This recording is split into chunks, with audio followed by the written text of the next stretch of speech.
yeah, my name is Jamie. I'm the founder of Mattr, which is a dating app for the different, with a high emphasis on the neurodivergent and people that struggle with poor mental health.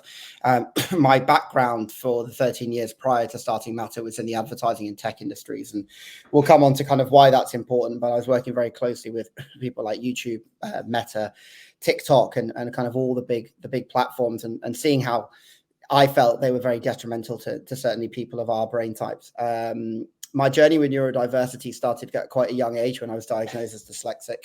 I think I was around 7 or 8. And then with what's called AUDHD, which has seen a huge spike and rise now at 31. So I'm 34 now. So that's three years ago. It was kind of that diagnosis and that real kind of awakening, which I suppose a lot of people that are listening to this have, which led me to found Mattr and create something that was different, unique, and allowed people like myself and millions of others around the world to just be empowered by who they are and not feel that they were going to get penalized by either people on the product or from the product itself. And I will come into a little bit more of the depths of how dating app works and all that kind of stuff. But yeah, that's a quick intro to me and a little bit about my background.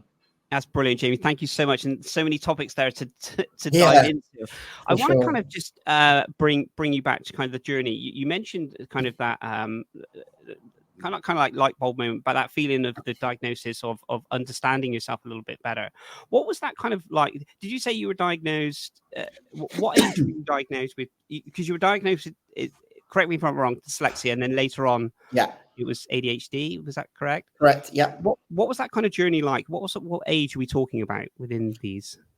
Yeah. So the dyslexia was quite early on in my life, so around 7 or 8, I think, and it was. That was actually a fairly traumatic experience, where I suppose the other one was more of an empowering one. I mean, I remember the actual moment when I was like, oh, I'm really struggling with something that everyone else finds quite easy. And we used to do this thing called dictation, which is essentially where a teacher reads out paragraph or whatever, a page from a book. It starts off quite easy and then gets harder. And I just really remember like people were freely writing as I was really struggling with the spelling very early on in this kind of dictation. And after that, I got pulled into a room and, instead of kind of being like nurtured or asked questions about like why I struggled or whatever, it was just typical, I'm talking about the mid-90s, right? So it was very much like, you're really far behind where you should be. And, this is really bad and la, la, la. And that's when kind of the teacher, I think, suggested to my parents that I got, I had dyslexia testing. And back then, the word neurodivergent wasn't a thing. I mean, the rise of the word neurodivergent, I would say, is really been over the last kind of 4 to 5 years. I suppose it had a smattering before that, but, we were just called special needs kids. Do you know what I mean? And I suppose anyone of kind of a certain generation will know that. So that's when I started to feel different then, and I started to be treated different. You go in different rooms to do exams. You have special allowances. You get this fancy laptop at uni and those types of things. And then I kind of went through my life having every single symptom of ADHD, but no one really bringing it up to me. Just again, mostly just getting in a lot of trouble or not being able to regulate mood and emotion. And it was only really when I kind of got told, and I think anyone who's got ADHD will feel like this, that they get told they have ADHD before they've got a diagnosis or before they know it themselves by people that go, have you got ADHD? Or, you talk a lot. You ever got checked out for ADHD? And I tried actually to get diagnosed for ADHD when I was 24. And yeah, it was a bit of a nightmare. I don't know if you want me to go into this story. It's quite. Yeah, there's a couple of things on this side of it. Yeah. And one of the things, like, I remember speaking to lots of people about this, and their first. The first process they would say is, okay, I'm going to go and speak to the doctor. Yeah. And then they go to the doctor and then they feel massively, underwhelmed in the sense of the support that was given. And I'm not saying anything against, people. I think it's important if if you have a symptom or you think to yourself that that's the correct route. But I'm not saying, from the experience that I've had and spoken to people, that's not always been at least the first initial conversation. Mm-hmm. But I don't know. Please do share your experiences with this.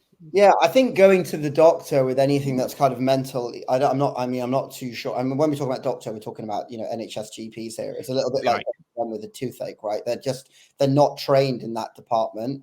You go and see, if you were having a pain in your molars, you wouldn't go and see your GP, you would go to a dentist. And that's kind of how I feel going to the GP for stuff that's going on inside your mind is. So the way that it worked is I went to the doctor. They kind of looked at me like I had two heads, which I probably think would be easier for them to do something about if I did have two heads, rather than if you have any sort of neurodiversity. And they were like, look, you can do this, you can do that. But it was very kind of wishy-washy, and it was, kind of scaremongering with waiting lists. And they kind of just suggested that the best thing you can do is go private. So that's what I did. I asked my mum for the money, and I just was like, look, I'm really struggling with this.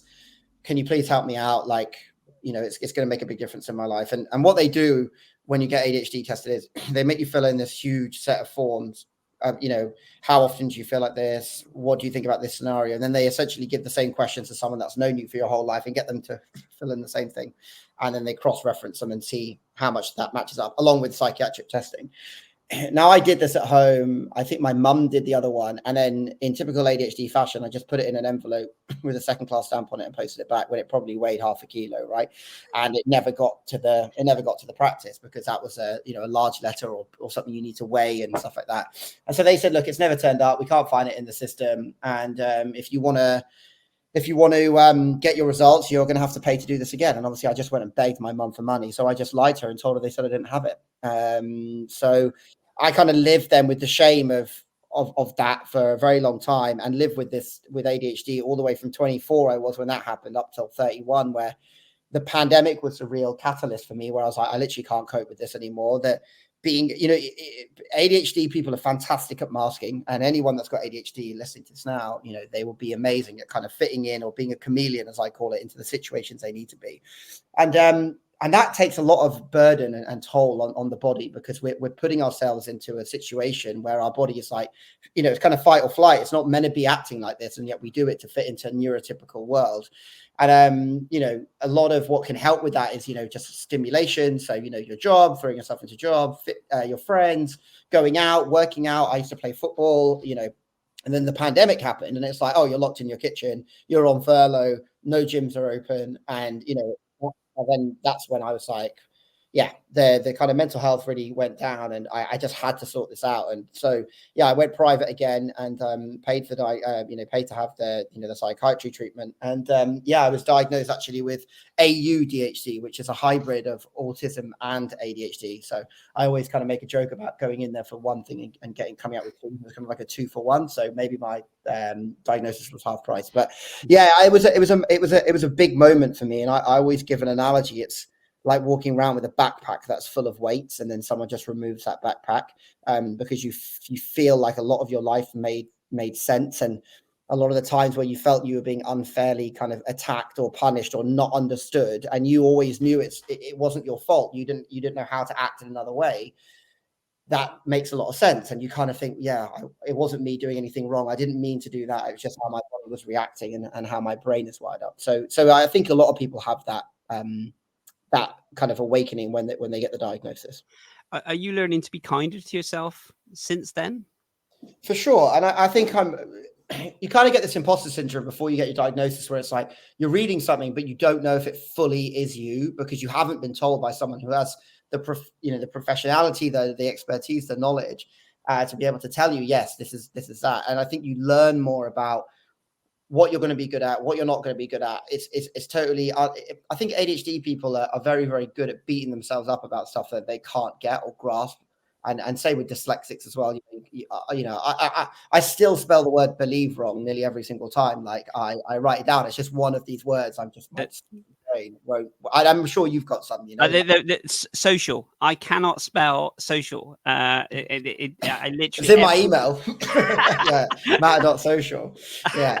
Every single time. I write social, and it just comes underlined. I put the C in the wrong way, or whatever it is. Yeah, but there's like 3 or 4 keywords that I use daily, and they're always misspelled. So I used to work with this company called Initiative, and it was just like, I would never ever be able to work at this company because it's too difficult. But yeah, sorry, I've gone off topic. So yeah, there's things that we do where we kind of beat ourselves up about doing, but we don't tend to look at the things we do amazing and we do better than neurotypicals, right? And I think that inherent shame of feeling, oh, everything's my fault or stuff's wrong with me, or why can't I get this simple thing done? Like, how many times has anyone ever like dictated a page from a book after me leaving primary school? Never, right? And yeah, I made this whole thing that I would fail in life because I couldn't do this one task. So yeah, I think that's something that neurodivergents do, but we need to start looking at the stuff we do great, and that's a little bit around the kind of concept of what we're trying to do with Mattr. Quick word from our sponsors. Promova are a one-stop solution for all of your language learning needs. Now, we all know how difficult and challenging it can be to learn a new language, especially if you have dyslexia. Now, this is where they're different because they are the first platform to introduce a dyslexia mode. And I've got to tell you from firsthand experience, this has been an absolute game changer for me because I've tried to learn languages for many, many years before in different ways. But the fact that they're now making it available and to assist me in certain ways, I can work through these modules with ease. It has been an absolute game changer. Please do check them out. They are used by over 15 million people across the globe. So they are doing incredible work. There is a 50% discount on the premium version in the link below. Please do click on the link and start your learning language journey. Picture this: mastering a new language in just 10 minutes a day. Too good to be true? With Promova, it's a reality. We are a one-stop solution for all your language learning needs. This innovative platform has all the tools to create a unique learning plan based on your goals and interests. With Promova, you can learn languages through bite-sized lessons, anywhere, anytime. Learn vocabulary you'll actually use in real life. Polish your speaking skills and train your ear with audio lessons. Dive into books for full immersion. Need some personalized guidance? Our expert tutors are just one click away, whether you prefer one-on-one or group lessons. Achieve your language learning goals with Promova. Do you find, because you're obviously run your own business and that takes that, I'd say a normal job, quote unquote, where kind of 9 to 5 or whatever that kind of the hours kind of looks like. Running your own business, you have to have this certain drive. Do you find certain strategies where you can kind of, I don't say switch off because I can never imagine you kind of completely switch off. But have you learned to find some coping mechanisms so you're not just working 23 hours a day? I think for me, working on. Yeah, I mean, look, it is tough. It is tough, and I feel like, especially if you've got ADHD and you get hyper fixated on things, and your business is something that I'm hyper fixated on. I can't really remember. I mean, to be honest, I've never really had it in my whole life where I've had a quiet mind. I mean, I only found out the other day that neurotypicals, when they get in bed, their mind doesn't have 100 million things going on in it. They just have like blank quietness. I've never really understood that. Imagine that. I just didn't even know this. I'm talking, this is maybe like 5 or 6 weeks ago, where I saw someone with ADHD and someone with a neurotypical couple, and they were talking about this particular thing. And the neurodiverse person said, I didn't know that people had like blank minds where they don't have things going on in them. So that blank space is normally filled up with things about the business, good things, bad things. How can we improve? When you run a business, you're the most senior and the most junior person in the company at all times. You have to deal with big investors and do the podcasts and make, hiring decisions and stuff like that. But then you literally have to do like, go and print off stickers from the printing shop, get these little things done, do the grafting. When we first started, we used to go outside like ADHD events and things like that and hand out flyers in like freezing cold. Like, we did one on Brixton High Street. It was like -1. I'm meant to be the founder or boss of this company. I'm there like flyering outside. You have to do that, because it's your business, and any problem is kind of up to you to resolve it. The buck stops with you, right?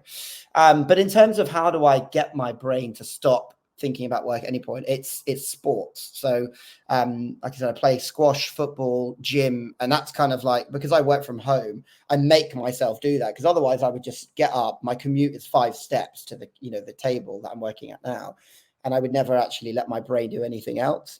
So I think sport is very, very important. And I would, even if you're not into sport, just getting outside and just moving around is definitely the best cure, I think, for busy minds.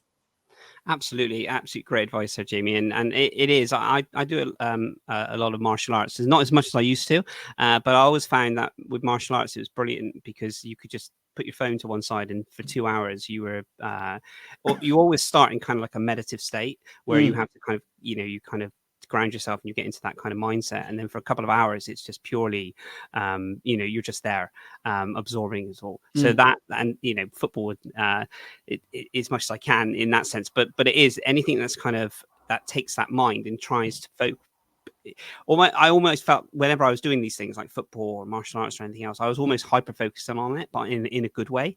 And it did break that normality of because it's so easy to just pick your phone up or answer that email or jump onto this, jump onto that, but you don't realize how detrimental it could be to just keep getting into that loop.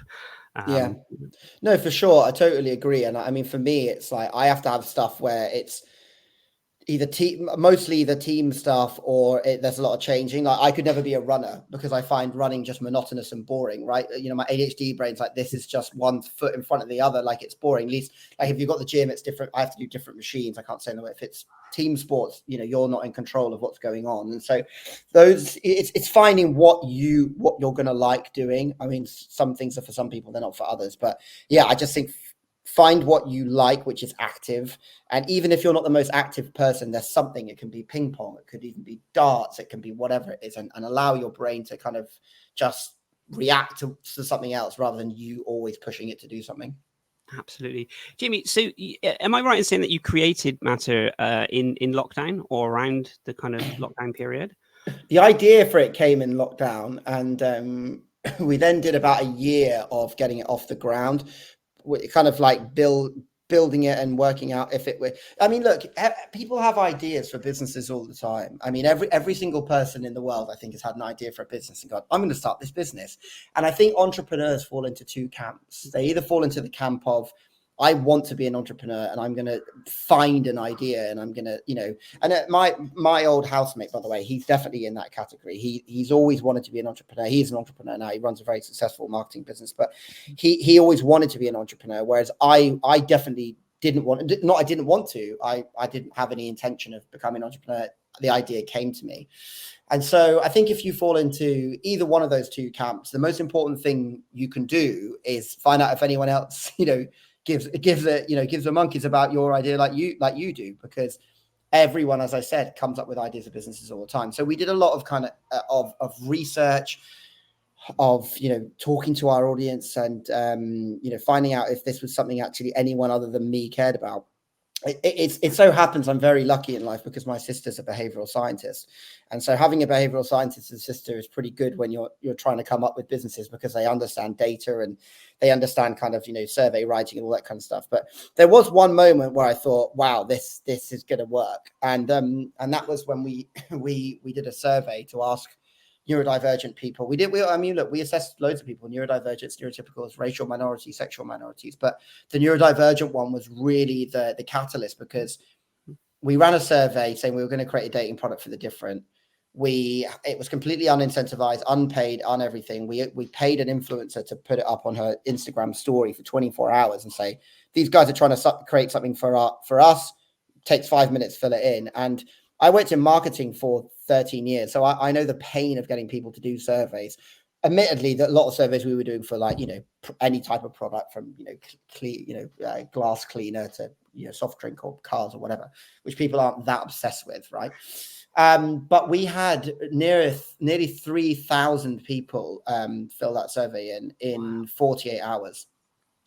Which, by the way, is an obscene amount of numbers. To give you an idea, the government, that if they do polling for the government, they need 1,000 people to get a rough idea of how the UK is going to vote, right? It's 1,000 people. So we had 3 times the amount that polling companies would use to predict elections and all that kind of stuff. So that amount of data, it really does show you, where it lies. And that was the real kind of like, okay, people care about this, especially neurodivergence, especially that target group.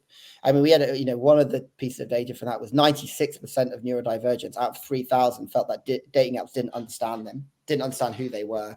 And it's interesting because there's no dating app that targets neurodivergence or speaks to neurodivergence, and yet there's dating apps for everything: religion, diet, sobriety, fetishes, the lot. So I was quite intrigued because when I knew that kindly you'd agreed to be a guest for us, I started looking into the different types of genres, in the sense of the different dating apps. Literally Googled, and I was amazed, I guess, at how many different. Like I said, how many different apps there are out there for this. But it was really interesting when you dive into it and you look from a neurodivergent point of view. There wasn't that, apart from yourself, that was catering for that. So from the survey as well, you can definitely see that there is a need there, to be able to help and support. What do you think some of I'm not asking you to share any of the data and stuff like this, but what's the kind of the barriers and that people are finding from a neurodiverse point of view when they're entering into kind of going onto dating apps and that? What kind of problems are they facing? Yeah, I think there's two things that we wanted to really address, and this is the big problem for neurodivergence. Is let's take the mainstream dating apps. Okay, let's just take the mainstream ones. Okay, Tinder, Bumble, Hinge, Plenty of Fish, those types of things. There's two things that are wrong with them. There's purpose and there's product, right? So from a purpose point of view, they don't promote a safe space of vulnerability or acceptance, right? Because it's so competitive. And there's a theory called the paradox of choice, which is essentially like the more choice you get, the more negative you think about your options. And I give you an analogy of this. If you go to a restaurant and they've got like 50 things to order, you think, how can they cook all this food? It's going to be crap. If you go to a high class restaurant, they have like 4 mains, right? And you think, wow, the quality is going to be good. The chef is taking care of this. The product's going to be good. Like if you go and see 50 things on a menu, you're like, the food's bad, right? And the food could be amazing. You don't know that, but because you've given so much choice, and these apps give you so much choice, right? That you're overwhelmed with like everything that's going on. I mean, Tinder's essentially unlimited if you live in a city. If you put in, I'll date anyone from 25 to 45, and I live in London, and I'll go 20, 30 miles for a day. I mean, that's hundreds of thousands of people that you could potentially be swiping through.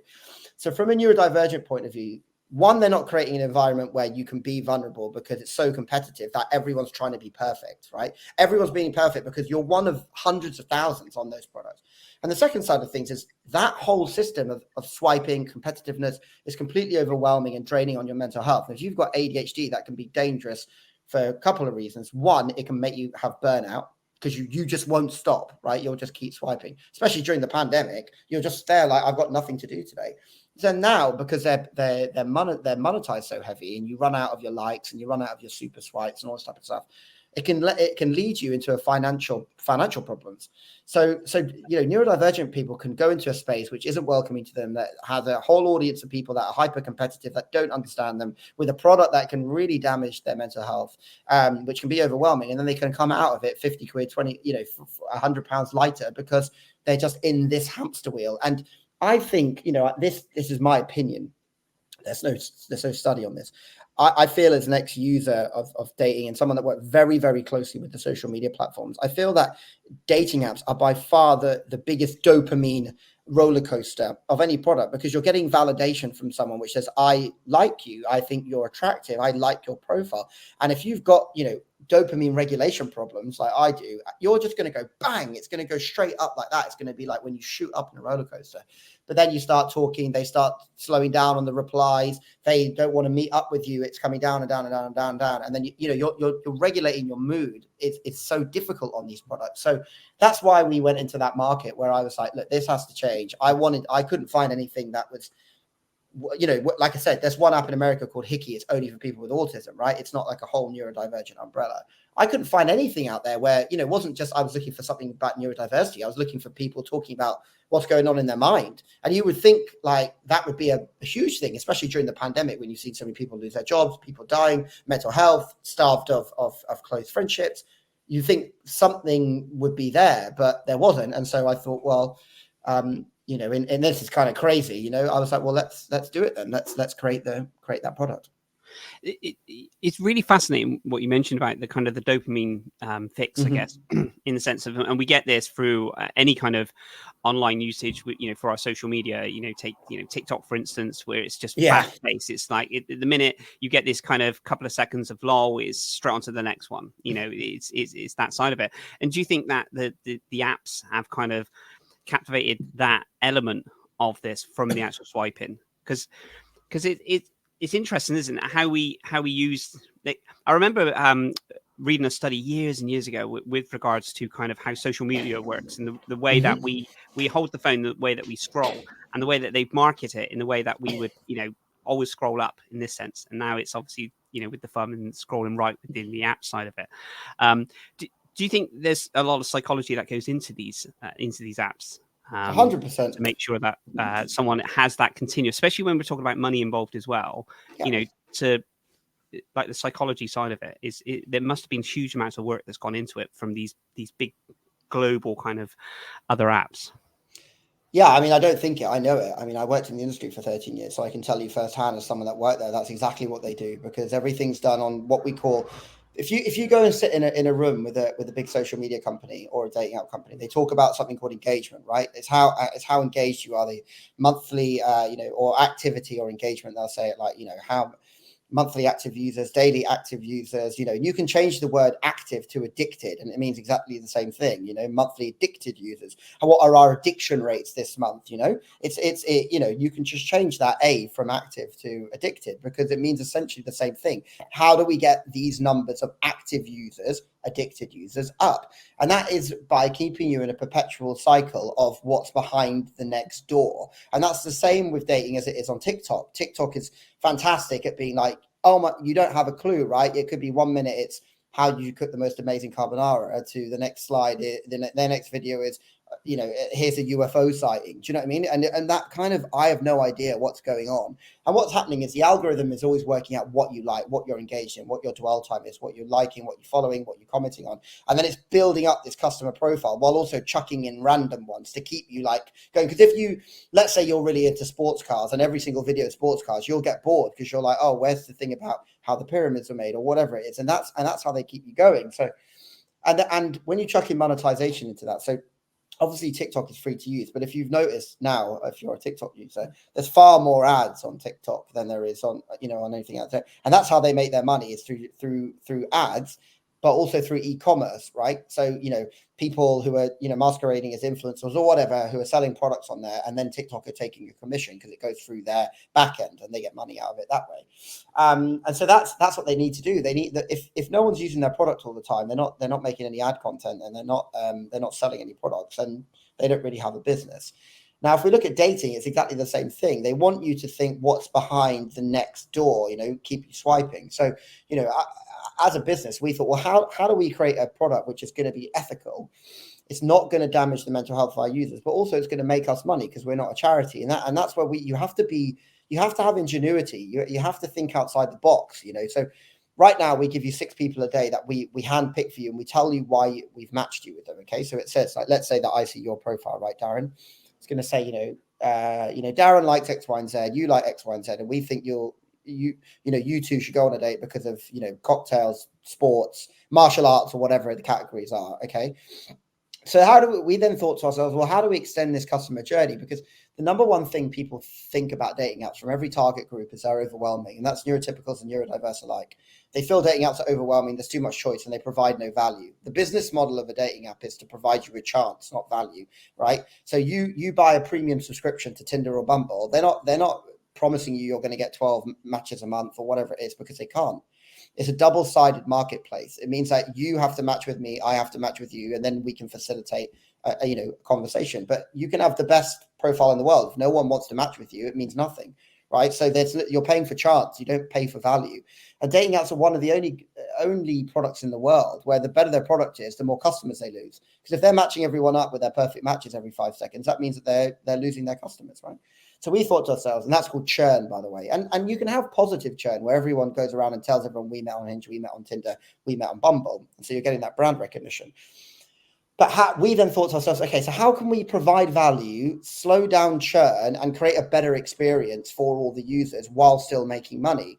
And so we've done what we think is really revolutionary, which is extend the customer journey to help you with the actual dating and help you getting ready for dates, but also going on the dates. So within our product, you have access to relationship coaching, relationship therapists, people that will help you build your profile. We have specific ND ones in there as well. We have bars and restaurants. We have experiences, museums, crazy golf. We have loads of cosmetic sections so you can get ready for dates. We have hair care, soap, all everything that can help you with your dating life, and that's all in there with the discount. So the user, we're unmonetized at the minute, right? Because we're an early stage business, so everything's free, by the way, at the minute. It won't be in the future, so this is your chance to go and get some of these things for free. So all of those products are discounted, 20% off, 30% off, 2 for 1s, and they're exclusive discounts to us. You can't get them anywhere else. So we're helping you with your dating game, and we're always providing you value. Let's say you don't get any matches 1 month. Okay, great, but that's a relationship coach. Why don't you go and speak to them and ask them why that is? Why don't you have a look at your profile, with that person? So we're always trying to help the user, and it makes the whole thing less overwhelming because this isn't built into the product yet, but it's actually going to be able to create the dates for you in the future. So let's say you and I we've put cocktails as one of our things. We have a cocktail making class and a cocktail bar on the product. So we can actually just bring you that date. You'll be able to book it on platform. So everything we've done there is talking to the users. I think a lot of people just, they don't do enough research with what people actually want and how do you make your product different and better. You think, okay, everyone's doing swiping. We're going to do neurodivergent swiping. It would have been easy for us to go we're just going to make it out for neurodivergence and we make it swiping. But we thought, no, let's make something a bit different. Our whole mantra is date different. So we should be the ones doing it as well. Absolutely. And I love those, how so much has gone into it, in the sense of the pre-preparation for, for the wellness of the person. Because when we're looking at someone that is, everyone's journey is different from why they've downloaded the app and they're going on to this. They could be just coming out of a relationship. They could be, there's so many different things. They could be new to relationships. There's so many different, I guess, pinpoints of their life. And again, it could be for looking after that kind of mental wellness on that side of it. And if we're looking from a neurodiverse point of view, the overwhelming side of it, of trying to deal with that, as we talk about so many different things going on in our minds, we're trying to deal with that situation and then learn something new and then meet someone in this side of it. And I guess, having all of those different attributes to kind of help and guide on that journey. I noticed as well on one of the great things on your side, you have is it an honesty box? Yeah. Could you just tell us a little bit? I was really intrigued by this side of it, because it really, I thought how amazing just to be able to put that on there where you can tell I'll let you tell our listeners about it. Yeah, so actually it's interesting. So we developed the honesty box 18 months ago, and a huge report just came out by Plenty of Fish, who are owned by Mattr Group, who are the big dating conglomerate, which said 93% of people, the number one thing they look for in a partner is emotional vulnerability. Right. So they've done this huge study with all these people, massive company, and they've said that 93% of people are looking for emotional vulnerability. And I mean, we could have told you that 18 months ago when we developed Honesty Box. So we're way ahead of what these massive companies are doing, because I suppose they don't want to fiddle around with their business models. But essentially, Honesty Box is 2 boxes. One that's like you'll love, and this is a chance for you to be unashamedly, shout about yourself, blow your trumpet. And it can be something like a skill that, like I'm great at tennis, or I'm a black belt in karate, or whatever. Or it could be something really intrinsic, which is I'm really empathetic, I'm a great listener, or, I'm a real go-getter type of person. And I feel like people don't want to sing their own praises, right? But we give you this chance and we make you do that first. So you're like, okay, great. Like I can do this. I can write this. And it gives you a bit more confidence to do the second box, which is you're going to need to know this. So we don't write, this is a negative, this is something bad, but it's going to say, you're going to need to know this. And look, you don't have to you can put anything in here as deep as you want to make it, right? We read, I've read some of them that are like, quite hard hitting, where it's like, I have this condition. You better read up on it before you go on a date with me, like that type of stuff. And we give you the chance to do that. But it could just be like, my timekeeping is absolutely terrible. Please tell me the date's 15 minutes, earlier than it actually is. I might be there on time. But we make everyone do this kind of like, here's where, and it's kind of like a trade-off, right? So you say like, okay, if you find something that you're like, okay, I'm not really sure about the negative one. Oh, but that's offset by this positive one, or whatever it is. I'm very good at timekeeping. I think my ADHD autism stuff fights with each other, and I'm really glad that the autism wins in the timekeeping one, because autistic people, they like routines, they like to be on time, so I'm very a good timekeeper. My partner is not. That's definitely her worst quality, I would say, is timekeeping. But because I'm good at it, I don't mind helping her and doing that stuff. So there's this thing called called helpers high. So essentially helpers high is when you help someone, you get dopamine from it. And we try and promote that a lot through the product. So, it's like when you help someone with a buggy down the stairs at the tube station, you feel good about it. You've done something good to help someone that needed you. And without you, that would have been in a difficult situation. So sometimes with dating, if you're vulnerable, you can actually get someone that's really good at the thing you're bad at to reach out and be like, hey, actually, I'm really great at timekeeping, or I'm really good at this. Maybe I can help you with that. You on the other side think, oh, this guy or girl are being really kind to me, and that's nice, and I feel good towards them, and you feel good towards that person because you've helped them. You've got your helpers high. So, but if you don't create the environment or the safe space to be able to do that and say, look, everyone's doing this, right? So don't feel scared about doing it. Then people won't do it. And so people go to us, what's stopping anyone talking about these mental things on Tinder or Hinge? Well, they can if they want, but they're not gonna be in a safe space to do so. They're not gonna have people that are gonna understand what it is that they're talking about. So that's why we have the honesty box, and I'm glad you brought it up, because it's one of my favorite, if not my favorite feature. I think it ultimately, like you said, it breaks those barriers down, so you can be honest about it. And I guess you mentioned about bigging yourself up, and I guess it's from like a British thing. I don't know if if you listen to this in different parts of the world, it seems a very British thing for us to not say how great we are and amazing and these things, but it's an incredible exercise to really kind of take stock of what your qualities are and what you can offer, in the sense of how nice of a person you are, what you're into, and these kind of things. So I think it was a really nice add into this side of it. What do you think the kind of, does it allow people from a neurodiverse point of view that go onto your kind of platform and go for the dates? Have you had any experience of people that have tried different apps in that sense, and now they can be themselves a little bit more because they're not having to put that persona on? Have you had experience of that? Yeah, I think an interesting thing is that the average dating app user has 3.8 dating apps, right? So let's just say it's 4, because you can't have 0.8 of an app, but that's just how the numbers work. And they use them in different ways, right? So you might have one where you're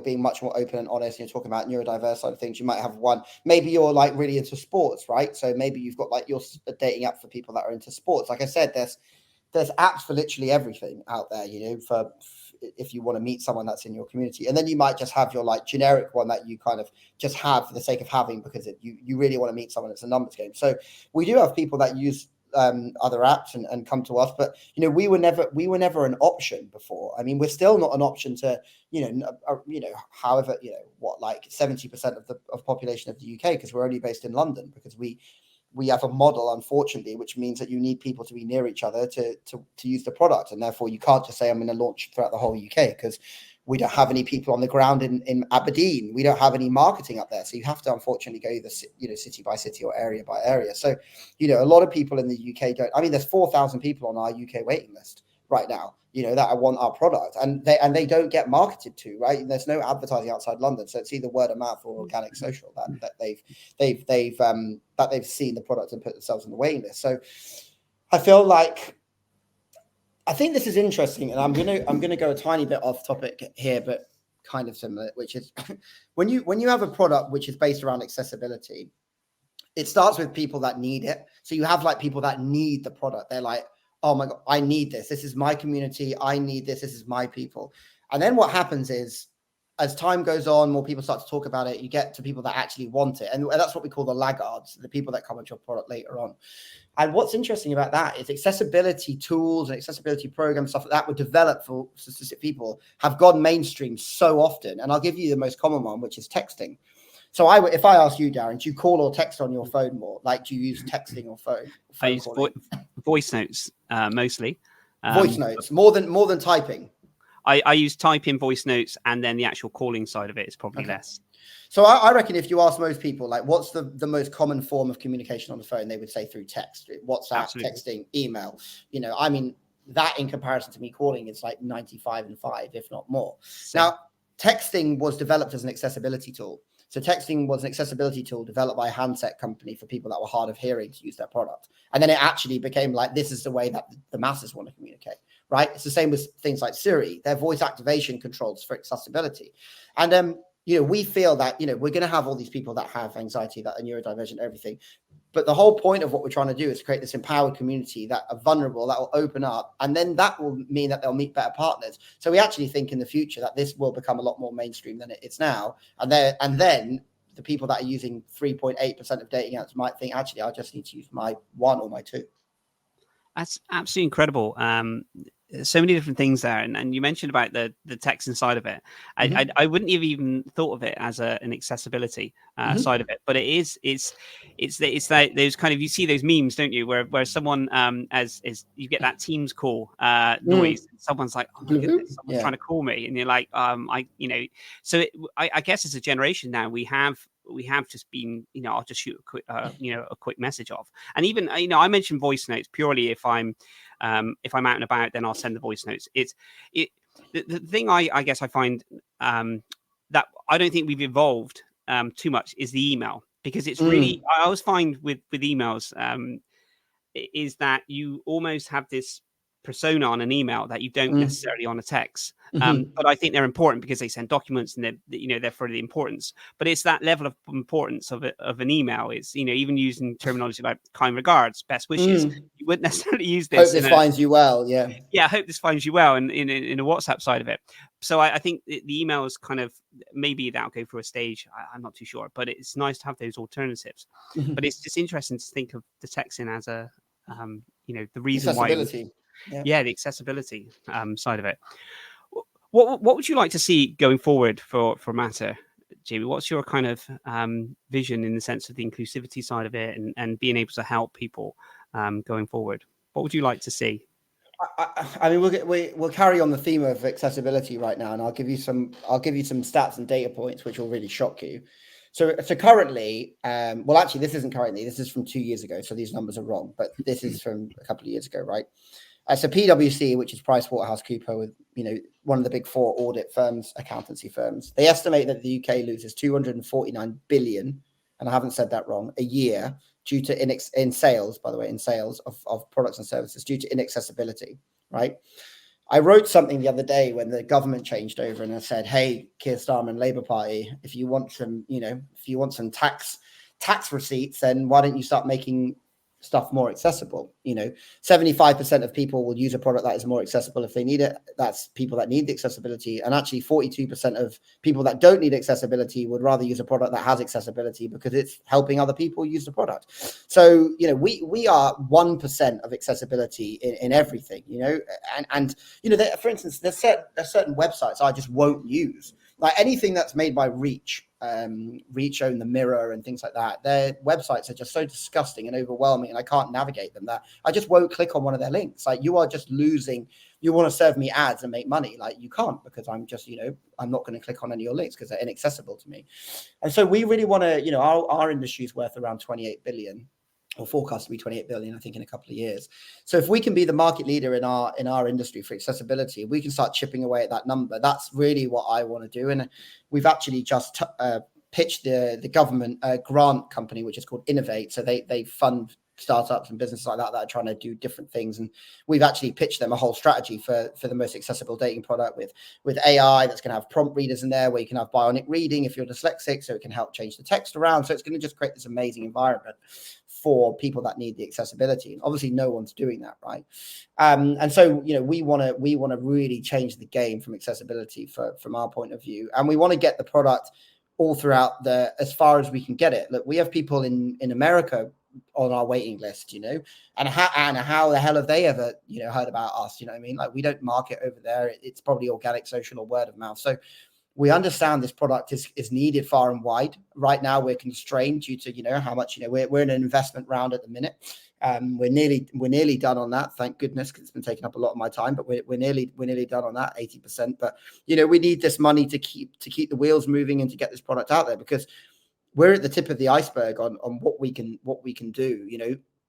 Dating is so important, because I think when you talk to people about running a dating app, they just automatically revert to Tinder, and they think hookups, and they think low value, right?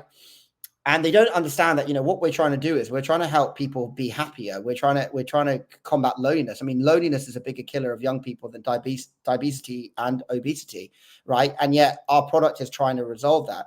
People in relationships are on average 25% happier just by being in a relationship than they are if they were on their own. So, you know, we're not, I don't ask people to invest in a dating app. I ask people to invest in other people's happiness. So, you know, this isn't a product which I look at and think, oh, this is kind of some low rent hookup thing. That's not what we're doing. We're here to facilitate connection for some of the people that have been the most ostracized, most, you know, misunderstood and left out for, you know, of these types of things since they were children. You know, it's a building up of trauma, you know, for all this time through exclusion of, you know, through exclusion from the classroom, to do exams in different rooms, you know, not fitting in with your peer groups.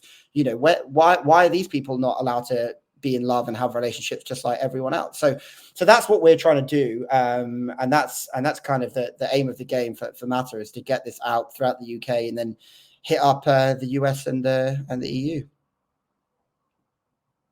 You mentioned about loneliness, and that is absolutely massive for all, you know, the age gap in that sense. But the isolation side of it is massive as well. Purely, you know, you touched on the fact of, you know, being put in separate classrooms and then, you know, all these different things.